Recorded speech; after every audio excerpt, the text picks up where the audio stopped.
Hello, wise women. This is Emily here from Wise Woman Witchery, and I am here today with Traci Bray, psychic medium, who has been kind enough to join us and allow me to interview her so we can find out a little bit about her journey and the work that she is doing. Welcome, Traci. Thank you, Emily. Thanks for having me. Yeah, I'm so pleased you could come. So you're a psychic medium, and I'm curious about how you found your way to this path, like when you started realizing that you had these gifts. Oh gosh, it's a long story. I'll try to summarize it quick. The first dead person I saw that was known to me, I was probably about 5 years old. A grandfather had just passed away unexpectedly at work. My mom took the phone call and was crying and asked her what was the matter. And she said Grandpa had died. And I turned around into my our dining room, and looked, and there he was standing there. So there's a lot more to that part of the story. But the thing is, that was not a welcome thing for me to have seen in my home, and I was told to cut that out. And didn't bring it up again. And then flash forward to my late 20s, mid to late 20s, and people that I worked with or that worked for me were saying things like, how did you know to do that? When everybody else was running right, why did you go left? And I didn't know. I just knew I thought like I thought. And eventually people began to say, gee, you must be psychic. Psychic is a little bit different from medium. But after hearing that for a couple of years and realizing I was behaving differently than the mainstream, I wasn't the one to always follow the pack. And in leading the pack, sometimes led the pack in ways they didn't think were going to work, but did. Not always, but a lot of them. And so people would say, gee, you must be psychic. And I'd laugh at that. Not that I thought psychics were funny, but I just never saw myself as one. After hearing that for a couple of years, I said to my then secretary, gee, do you think I am? And she says, gee, I think maybe you are. And so I said to her, how about Sunday afternoon, let me read for you and see how it goes. Now, she was into getting readings, and I knew what readings were, but that's how it started. So that's a pretty wide gap between 5 and like your late 20s. Were there things happening during that time? Were you still seeing spirits or getting information, but you kind of had shut it down because it had been discouraged? Yeah, and in fact, I've written a book about my journey, and am working with an editor right now, and the question you just posed is a question I've been working on, because that chunk of time is not one that I have, how would I put this? I have memories of it, but what happened was so just what happened to me. I never looked at it as any differently. But it was when I was 13 or 14, I had the first out-of-body experience I had. I frequently would know, what was going to happen or what a good choice for somebody to make was. And I was always puzzled with why didn't they, always make that choice. So there were different things, certainly, that were happening, psychic experiences, but I never looked at them as different. Uh-huh. And when you say out-of-body experience, are you talking about like astral projection out-of-body experience? I don't know that this one would have been called that. What had happened was I was an avid exerciser and hiker after supper every night in the summers. And we lived by a winter sports area. So I would go to that ski hill and run up it. It was a quarter of a mile and very steep. And at the top was the mechanism encased for the toe. And I would get up on top of it and lay there and just kind of look at the sky and the clouds and stuff. And I felt myself being pulled out of my body. And all of a sudden I looked, and I was about 300 feet up in the air, looking down at the fields and my house. And I lived right on the Mississippi River. Interestingly enough, this location also was later excavated as a prehistoric site of Native Americans. So, as in way back Native Americans. And So anyway, that happened, and I could look around and such. When I looked down to our home and saw my father, who was actually getting in his car, it kind of snapped me back into reality, and it was just, and back I was in my body. Did that frighten you? No, it didn't frighten me. I was stunned, and I was furious, and there was nobody to say, yo, this just happened to me, that I felt safe and comfortable with. So I kept that story inside of me until, oh, probably within the last 5 or 10 years. Oh, wow. Wow. So once you did that first reading for your secretary, you said, what happened? I mean, how did that all kind of blow up into what it's become? Well, I don't remember specifics of that reading, but she, who I'd known for a while, she was like, wow. And I was like, wow. And it started by word of mouth then. And it was mainly psychic readings, psychic being different from medium. Psychic is the ability to look at past, present, and future. And whereas medium is connecting with the dead. And it's believed that all mediums are psychic, but not all psychics are medium. So the first readings I did were psychic for about a couple of years. And it was just word of mouth, which has been how most of it has come from me. Wow. Other than Facebook, I've done very little advertising, and I'm moving my keyboard, excuse me, and do very little advertising at that still. Okay. So can you talk a little bit about what psychic information comes through versus medium information? Like what's the difference for you? How can you tell what's what? It's challenging to explain, but to me, and I know other mediums that are Windbridge certified research mediums as I am, I can talk about that later if you want, that in reading how this comes to some of them as well, it's rather obscure in describing the psychic from the medium, other than we just know it's different. And to me, when I'm working as a medium, it's as if I'm in direct contact with that soul person spirit. I use all those words that's coming through. It just feels like a direct connection. Whereas when I'm doing a psychic reading, and for my psychic readings, I invite people to come with questions and concerns. I've learned over the years that it is extraordinarily rare that somebody doesn't have an agenda. Whether they say they do or not, there's always an agenda. Almost always that agenda is about love and relationships. Not always, but almost always. So anyway, when people come with questions, I just focus very quickly on the question. And with that, it's as if the information comes at me in a different way, as in an influx of lots of stuff, lots of answers, lots of different ways to go. And in that, it's like I'm plucking what seems prevalent and just speaking to that issue.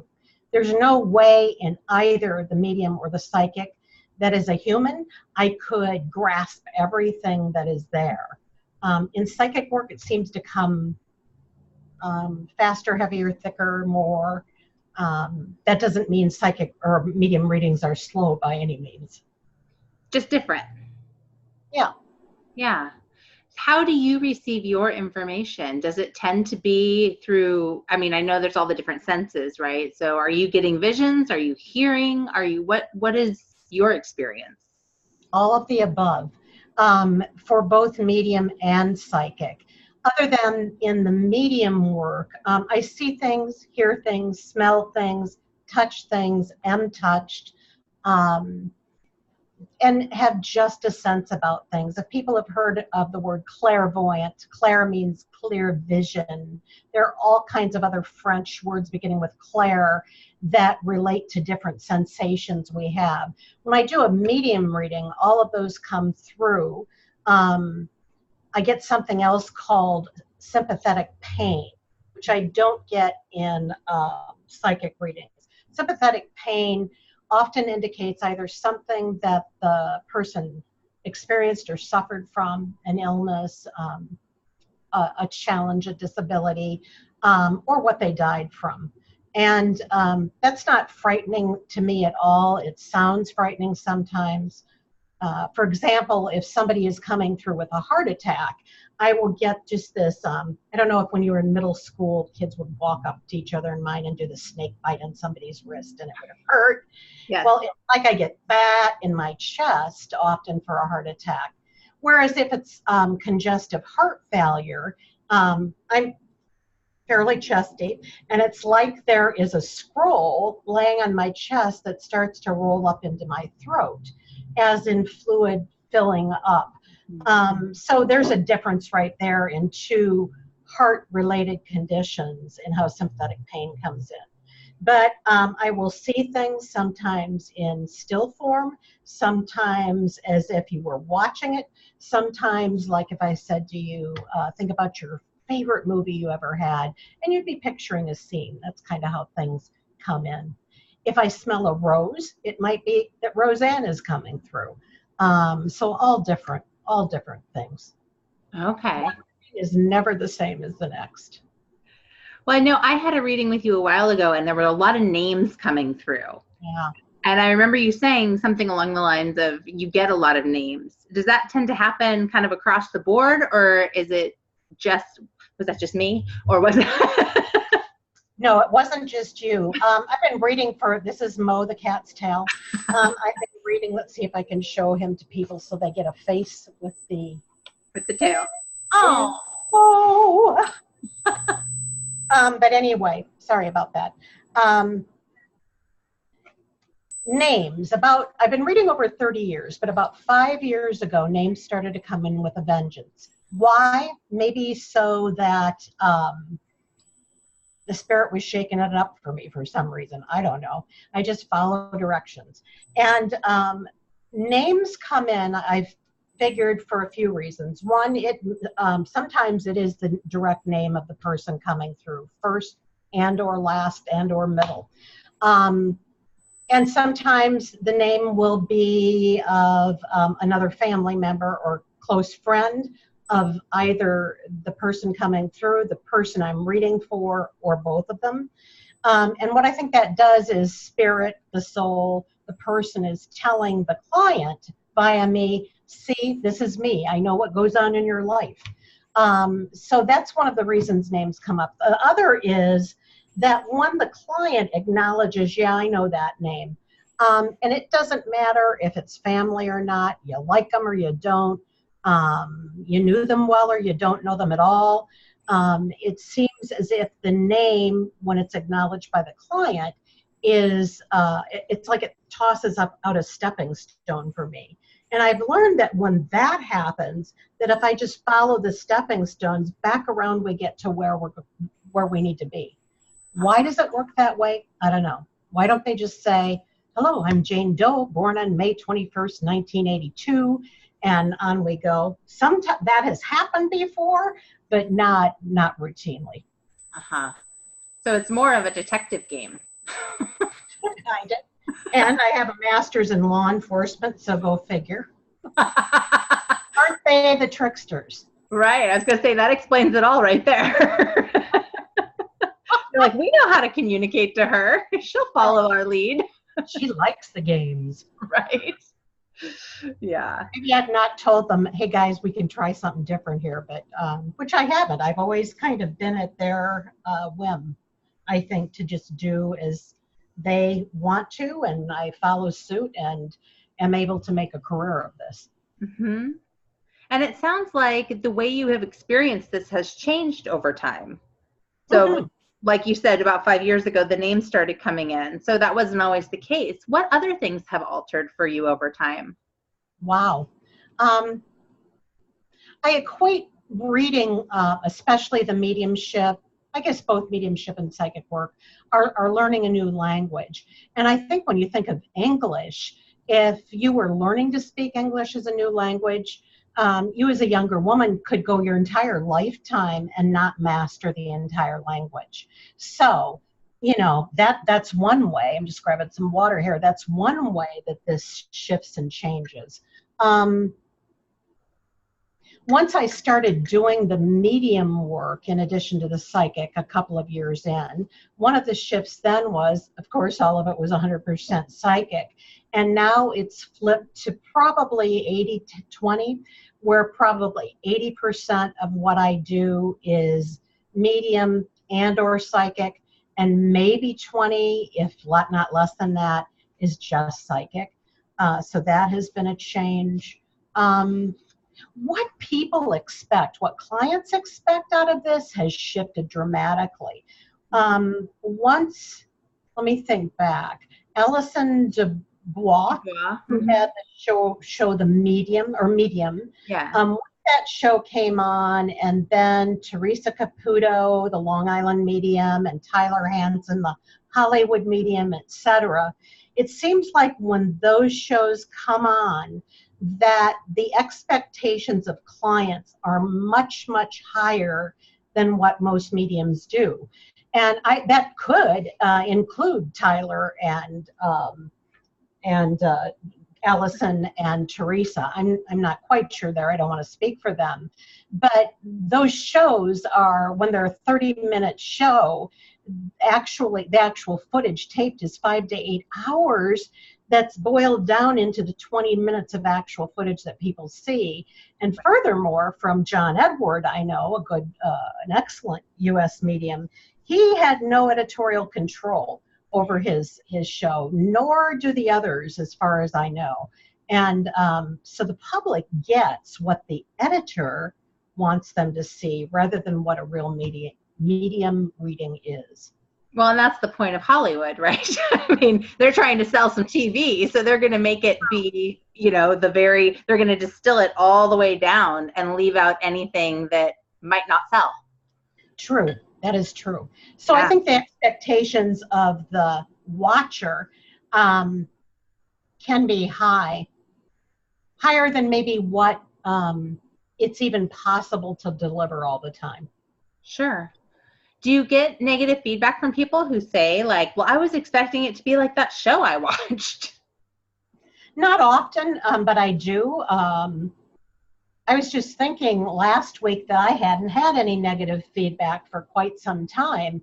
And then lo and behold, got some from a woman who I had read for 2 of her adult family members in separate readings. And she had listened to those readings prior to scheduling her own. And she was so amazed at how neat those were and cool. And her reading wasn't the same. And I don't have any explanation for that. I state clearly that my readings are not refundable because people are paying for my time, which is precious, and so is my energy, especially the older I get, for what it takes to do this. Yeah.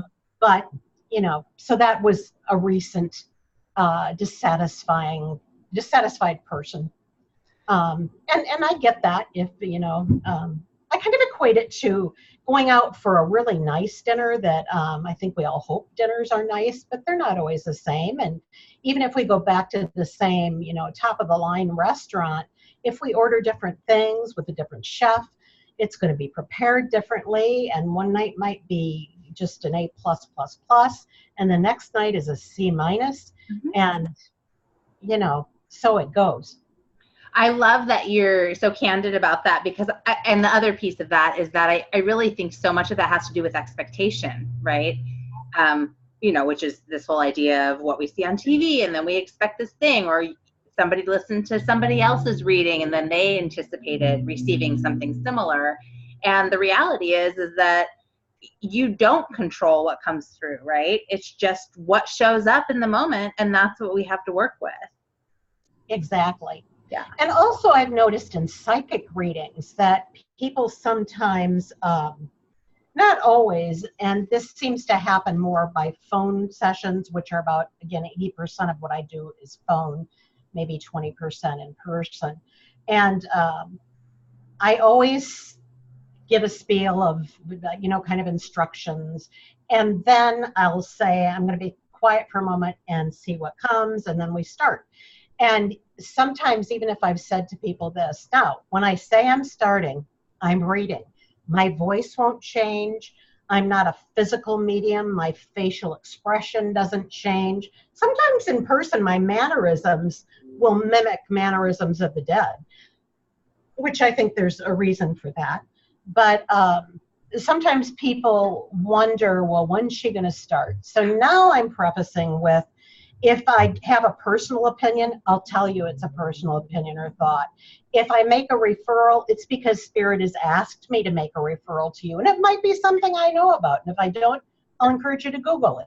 So I've tried to quell that. Yeah. Always challenging. Well, I think anything interpersonal is challenging, exactly because we have expectations, and probably over the phone, you're not able to necessarily see people, so they don't get to read you as you. Right. Right. Yeah. Oops, I'm sorry. I don't do Skype readings because, like right now, to have eye contact with you, I'm looking at the camera rather than looking at your pretty face. So, there's no way in it. To me, that would be adding one more layer of confusion to do a Skype or a Zoom session. I can totally see that. Works well. Yeah. No, but I can't. I mean, I'm not looking at the camera, so I'm not making eye contact. I'm just looking at you. Yeah. Okay. I haven't figured out how to get that camera and the picture right in one place. So I know. There's got to be a way. Yes. Somebody will tell us. We'll get an email after I post this. Oh, yes, you can. Yeah. Let me know if you get one, and I'll do likewise. I will. I promise. Thank you. I'm curious about spirit guides. Do you have spirit guides that you work with who are kind of helping you navigate this realm? I do. In my personal life, I'm aware of some that don't necessarily kick into the readings. In the readings, I have one I can mention who was a real life person who I never met. This is weird. I never met living, but I was at his funeral and saw his body in the casket. He was a dad of somebody I was dating. He was a retired fire captain, and he had a first name of Alfred and went by Pete. And when the name Alfred, Albert, Al, whatever comes up, Peter Peterson, a firefighter, or I ask the client, did the person coming through, or have they ever had a fire, experienced a fire? And people sometimes will revert to, no, we've never had anybody die in a fire. It's not what I asked. Has anybody had a fire? Which could be a big, grass fire that got out of control. I know that it's coming from Pete. If that makes sense. So when any of those things pop up, like if in the reading I see a fire, if that doesn't make sense to the client, then I'll ask, do they know anybody named Alfred, Albert, Alan, Alicia, A.L.? If not that, do they know anybody Peter Peterson? And if not that, have they ever known a firefighter? So usually it hits on at least one of those things. But that's how one guide works with me. Okay, but you have multiple guides? I'm sure I do, but I am not cognizantly aware of them other than him, and then occasionally a love guide that comes through if I start pawing at my nose in a reading, all of a sudden it'll dawn on me, I don't know why, there's some spirit guide that works with me that will tickle my nose when I'm supposed to talk about love relationships. Now, some mediums do work with guides solely. Some people channel a guide who gives the reading, but those aren't mine. I'm more of a mental medium where I pay attention to all of the information coming through. Same in psychic readings. They don't necessarily, what I think in psychic readings it's different is that if you were my client, your angels, guides, teachers, loved ones, and anybody else associated to your well-being would be shooting the information to my people of the same, and it spins and it gets to me. How does that happen? I don't know. It's a very fast mechanism, but that's how I think it works. So do you ever see other people's guides or angels or helping spirits? Guides, as far as if someone were to come to me and say, which they do upon occasion, can you tell me my guide's name? Tell me about my guides or guide. I'm not able to do that real well. There was a period of time, really short, where I did in-person groups, public groups doing that. But otherwise, I haven't done the guide work. As far as angels go, and I certainly believe in all of those entities, guides, angels, teachers, etc. Occasionally, I'll see an angel. Upon occasion, it's one that I recognize and can attach a name to, usually in the archangel realm, but most often not. But those don't come up that often either. Oh, okay, interesting. Mm-hmm. Yeah. And they do for some readers, but not haven't in mine. Well, everybody's different, for sure. I mean, that's part of why I wanted to do this interview process with different people, was because I think it's really fascinating how everybody receives information similarly, but also different at the same time. Right. But it's still accessing this other realm. Mm-hmm. You had spoken at the beginning of our conversation about, and I'm gonna slaughter this, and I apologize, but did you say windship? Was the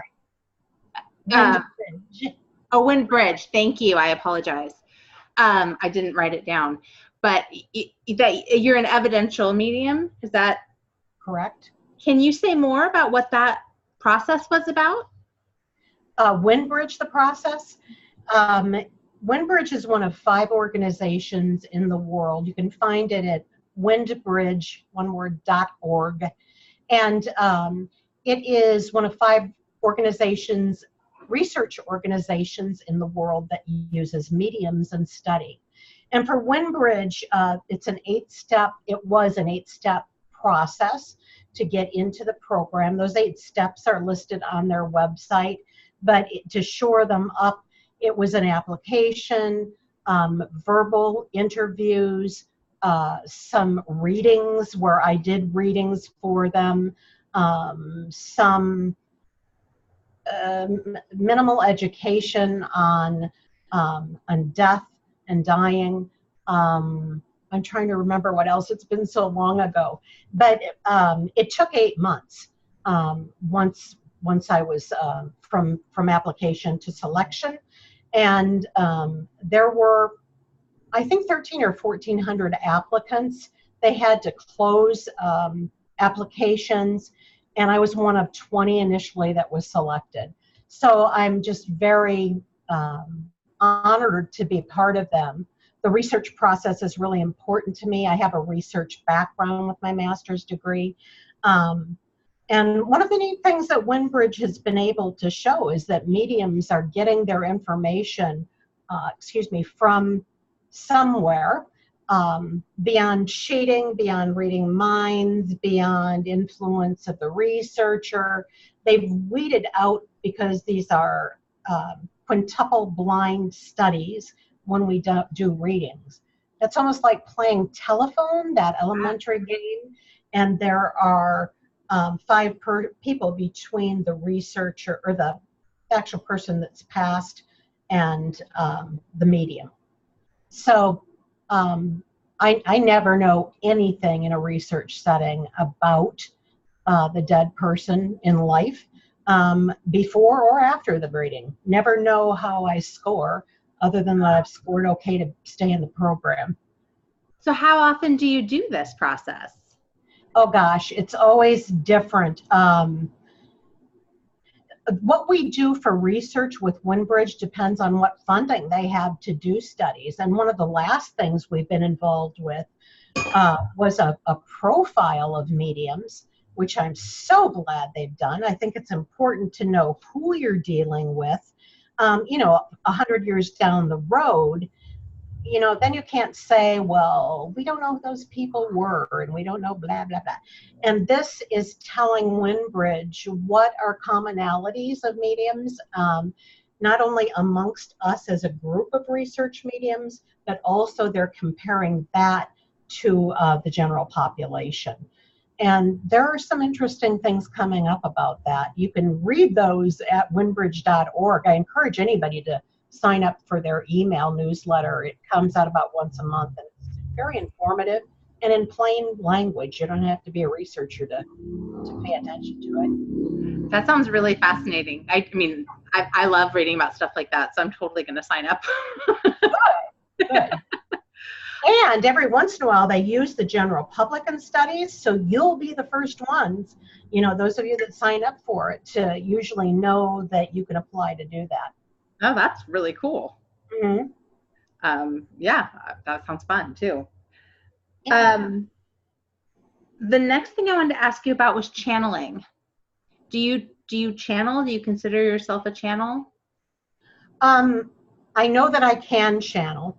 I know that during, I am not what I'd call a trans medium, a trans channeler, but I know that sometimes in readings, and this just happened last week, I'm not off the top of my head remembering the reading directly or who it was for, but it's as if all of a sudden a switch flips where I begin speaking directly as if I am the person that's coming through. I avoid that in readings, I think, because it can be really confusing for the, in Winbridge we would call the client the sitter, the client or the sitter. I think it can be really confusing. And two, when I do it, I can get totally lost in that process. Like, it's almost like I need somebody to say, yo, Tracy, we have other things to do here in the reading. It happens sometimes, yes. Okay. Do you ever purposefully turn that on to like channel messages? I have. A few years ago, Atchison, Kansas is about an hour north and a tad west of Kansas City where I live. And it's the birthplace of Amelia Earhart. And she grew up on a really high, probably a 300-foot river bluff over the Missouri River. It's just, I can see how this kid became a pilot. It was destined. I did a public group reading there once where I did channel Amelia. And in it, she talked about where her plane had landed. She, of course, disappeared on a transatlantic flight and has never been found. There is I think on the 20th of October or the 10th, I want to say the Discovery Channel or History, I wish I knew, is doing a piece on this where there's an exhibit. There are people exploring around. I'm trying to think of the name of the island's chain. It was a new name for me. But in this group reading I did, I've always had an affinity to her, and I've always felt that she'll be found around Saipan. It's a U.S. territory in the South Pacific. So the Marshall Islands, it's a group of islands. So that's one person I've channeled directly. Okay. And I guess I'm also wondering, you know, I asked the question, do you ever turn this on purpose? Do you feel like you have control over turning on and off the information that's coming through? While awake, yes. I think that's something I trained myself to do when I was, 20 years ago doing a lot of psychic fairs 30 years ago. And I noticed a commonality amongst the mediums, and that was the older ones were usually pretty ill. Many of them were extraordinarily overweight. And also there were some substance abuse issues. And I thought, I wonder what's going on that's happening. And I want to avoid that. And then I kind of narrowed down who was doing that and who wasn't. And one thing I noticed that many of the people that were having issues didn't turn it off. They were on all the time. Like Teresa Caputo, the Long Island medium, is pretty much on all the time. Yeah. Now, whether Teresa does that out of choice or she can't, I don't have a clue. I chose early on not to be on all the time.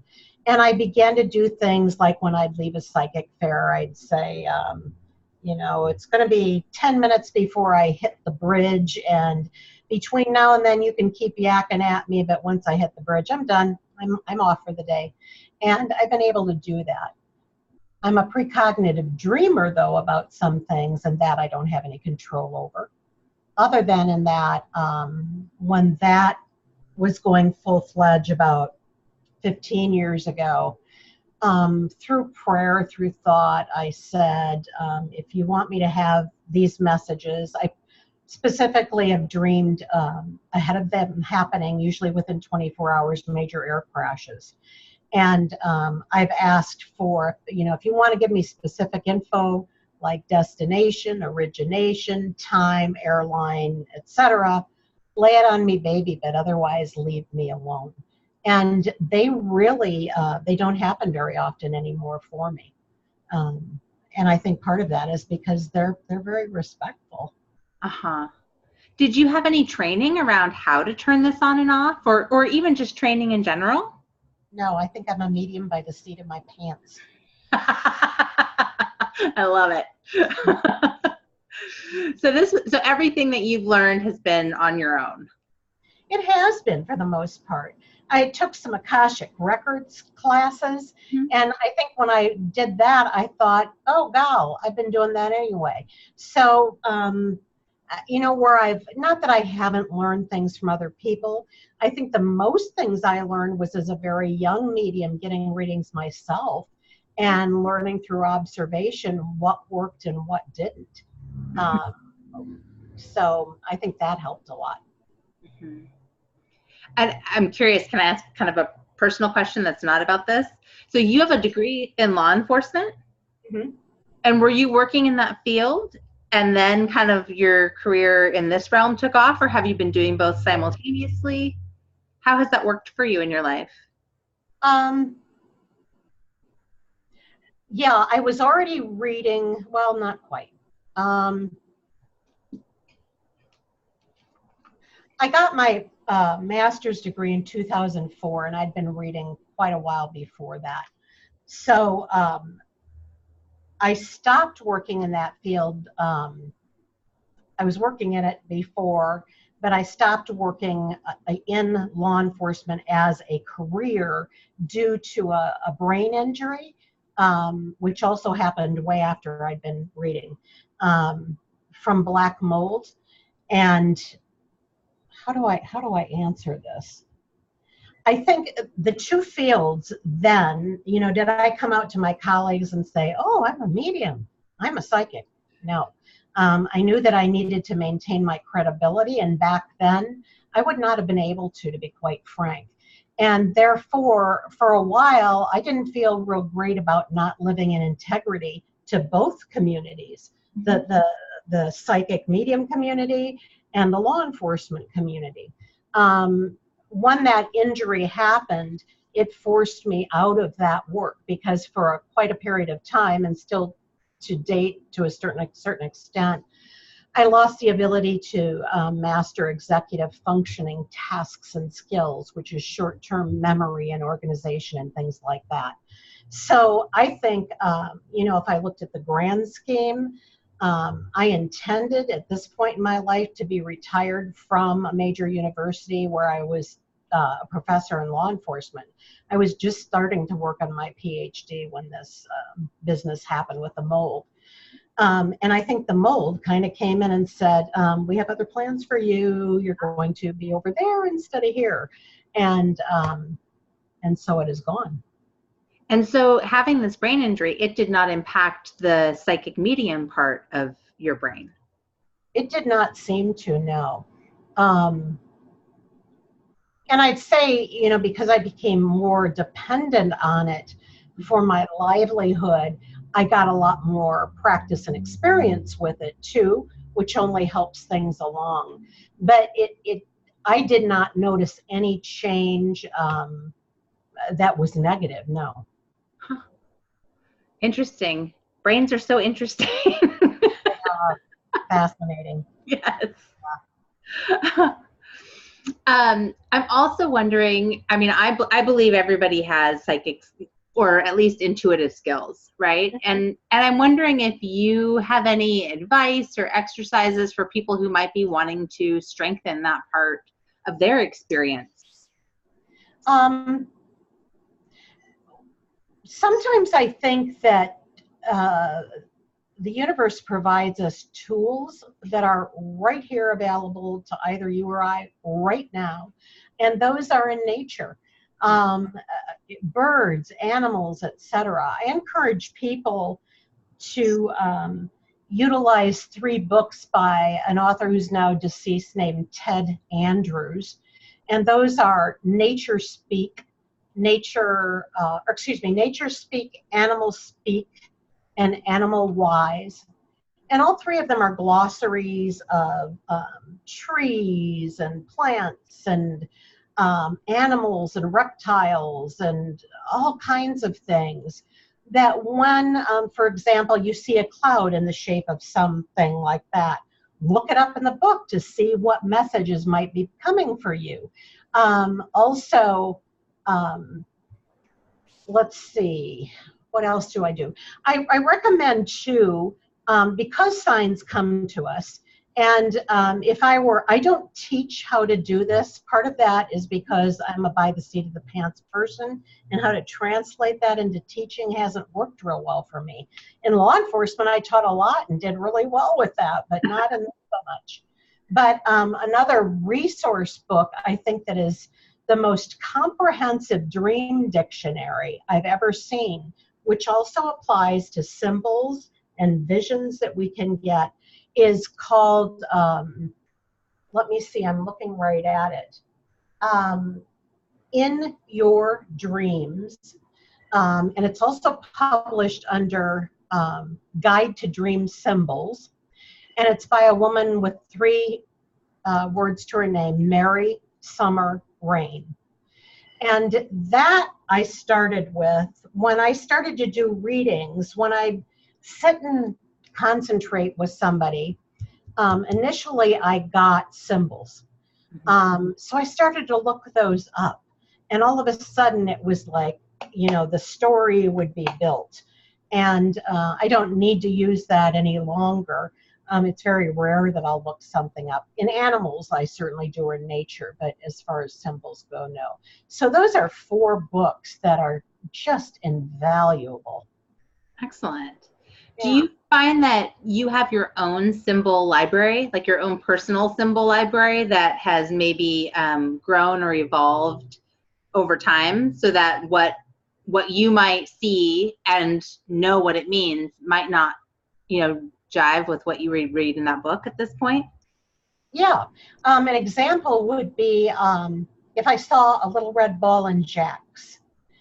Rather than that being about playing games, for me, that's about the name Jack, which also translates into John, when I see ball and jacks. If you looked up, I don't know what Mary Summer Rain would say about ball and jacks, but it probably wouldn't be the name Jack.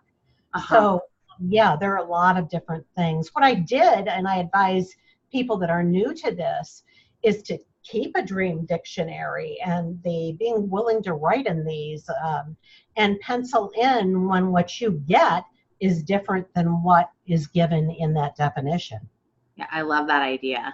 Yeah, and then it starts to, then you give yourself permission to, and you open up the door for spirit to really lay it on you with what they're trying to tell you. Well, and you're creating your own references. Right.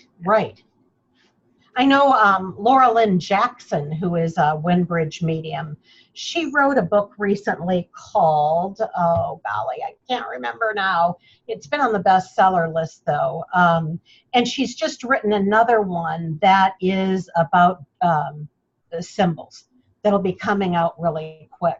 So that's a current day one. I haven't seen it, but there's another one for you. There are lots of things out there. Yes, that is true.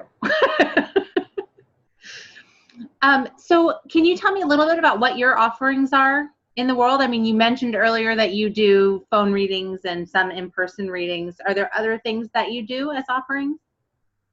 Yes. My website is my name, tracibray.com, and it's Traci, B as in boy, R-A-Y, tracibray.com. And across the top, there are headings. And under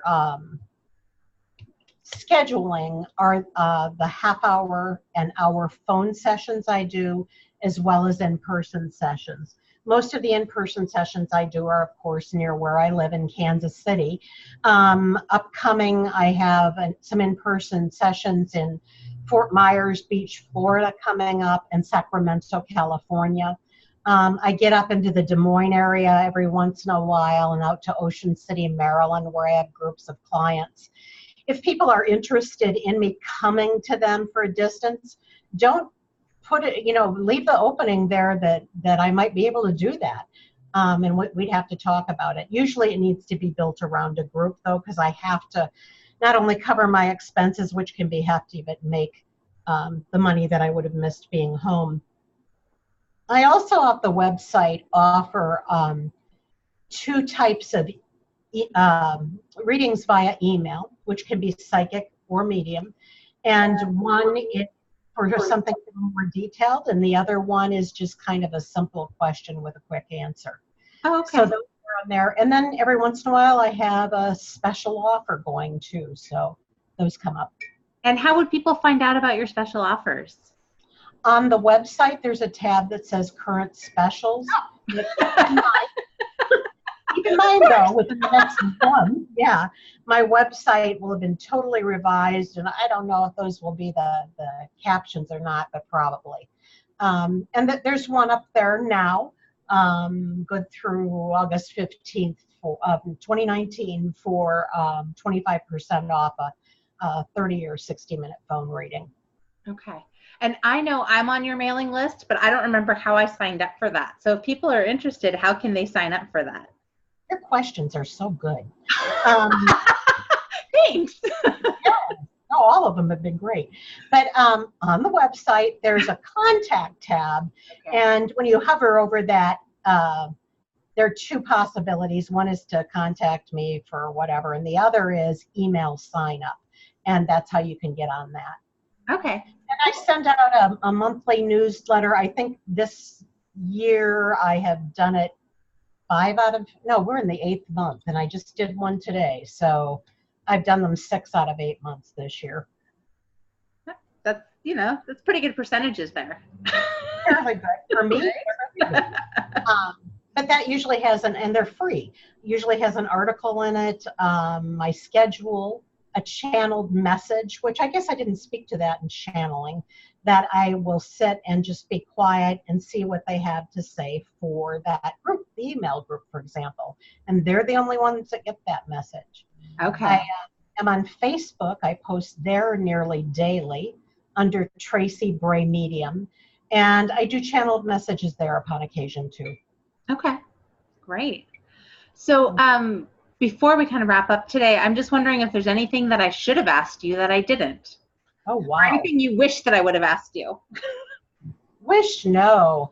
I mentioned my book.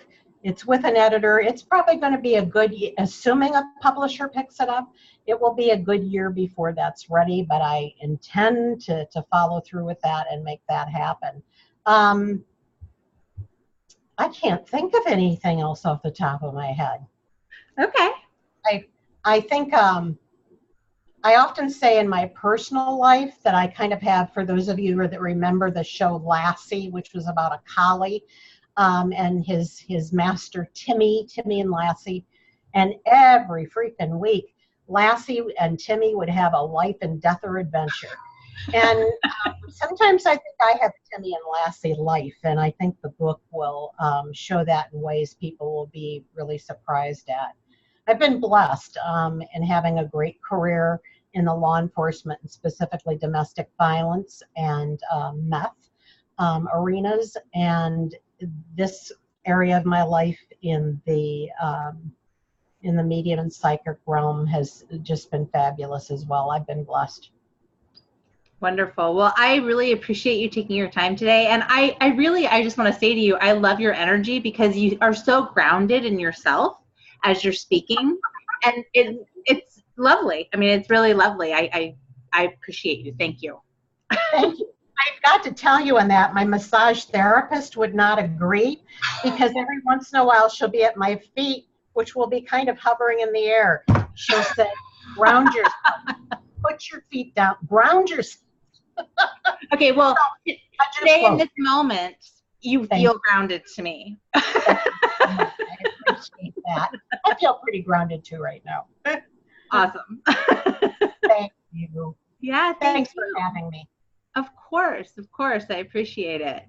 Yeah. So I will go ahead and put this out for the world to see, and I will also include your contact information in that. Thank you very much.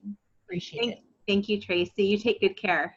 You too. Bye-bye. Bye-bye.